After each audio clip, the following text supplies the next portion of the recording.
ព្រះគ្រូវិញបាំងស្នាចា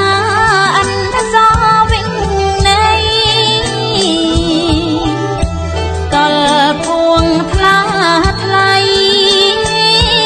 លោកអាយបារមីខ្លាំងខ្លាចិត្តស្មោះសពិតភក្តីជ្រះថ្លា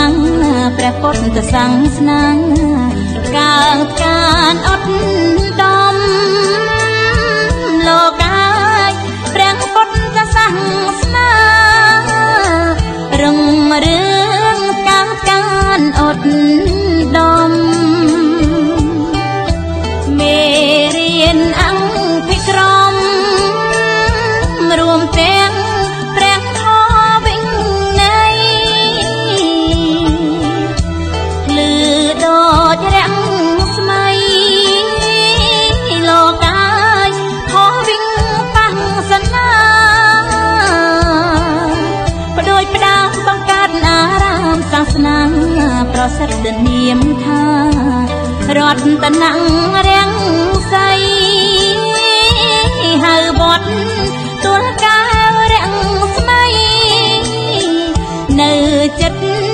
វត្តភ្នំហាន់ជ័យធូប5សសៃលោកអាយប្របីខ្លាំងណាស់ឃើញយ៉ាងចាំងច្បាស់លោកអាយដោយក្តីប្រាថ្នាព្រះអង្គក៏គង់ដែលចាំងខ្លាំងខ្លាំងខ្ញុំព្រះកម្មរណាគោរពប្រណិប័តលោកអាយគោរពប្រណិប័តលើកហាត់ក្រាបថ្វាយបង្គំកសាងអារាមជាទីសក្ការៈសាសនាឆន្ទៈម្នេះសិកាដោយក្តីកតញ្ញូតាធម៌ព្រះអង្គតលពួងដែលលោកបានផ្ដល់កំកើងមានដល់ក្រុមគ្រួសារខ្ញុំលោកអាយក្រុមគ្រួសារខ្ញុំកុំការរីកចម្រើនទ្វេដង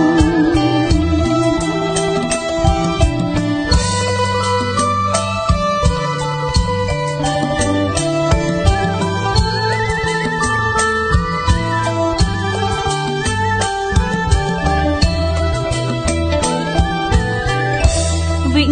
ហារសាលារួមទាំងរបងសីមាមហាកតថ្លៃថ្លានៅវត្តទួលការាំងស្មៃសំណង់នានាវត្តភ្នំហាន់ជ័យដោយគុណបារមីអត់ដងអត់ដំសំណងគុណភាពប្រណិតក្បាច់រតនាល្អវិញចិត្តដោយក្តីដឹងគុណលោកអាយក៏រាប់ប្រណិប័ត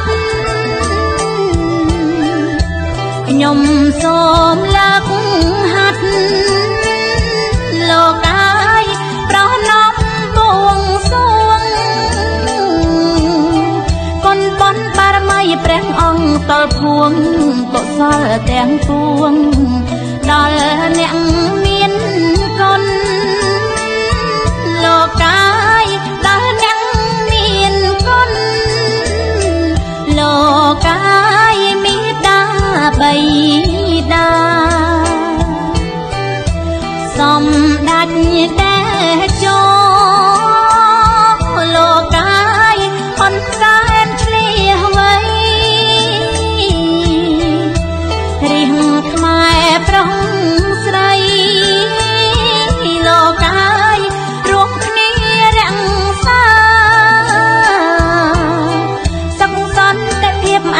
ត់ថ្លៃថ្លាព្រះពុទ្ធសាសនារុងរឿងអត់ដំកម្ពុជាសុខសន្តិភាពរីចម្រើន